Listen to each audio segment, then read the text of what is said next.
When one thinks of Adalin Wichman, three characteristics come to mind.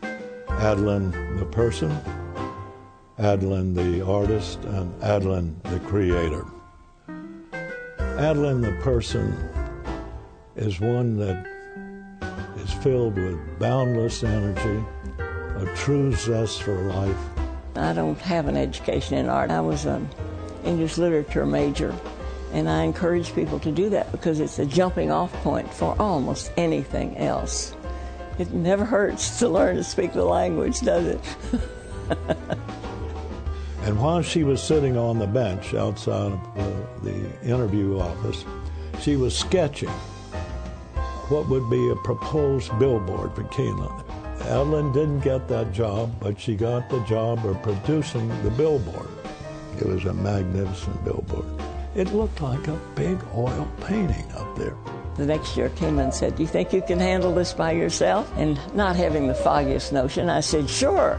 I always say yes and then try to work out the details later. Stay awake a few nights. If somebody's banging you over the head with a deadline, you get it done. Adalin, the artist, endowed with an unbelievable, rare ability, creating a classic rendition.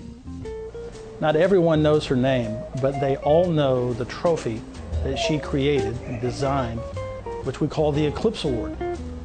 I went to her to see if she had some idea about it.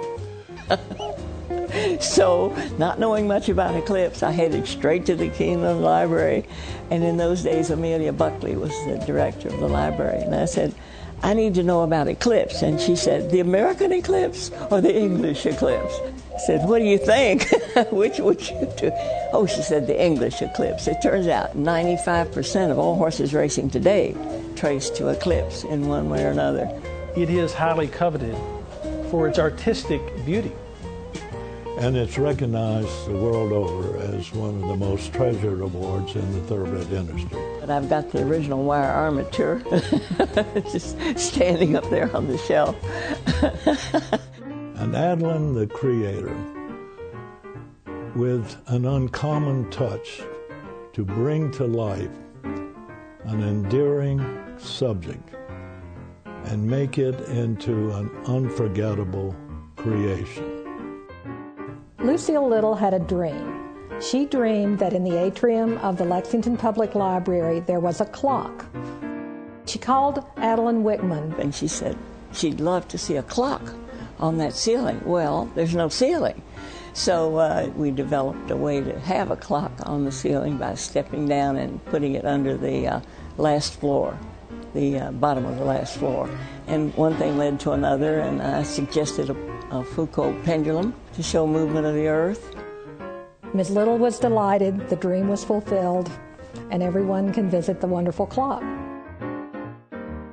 They both had that spirit, that spark, that creativity, and a sense of really wanting to give back to the community. And so it's wonderful that we have a portrait of Ms. Little in the Little Fine Arts Library painted by Adalin Wichman. It's just a perfect circle. She can paint, she can draw, she can sculpture, and she can write. A rare individual. No one is more deserving of this prestigious Governor's Award than the one, the only Adalin Wichman. C'est fini.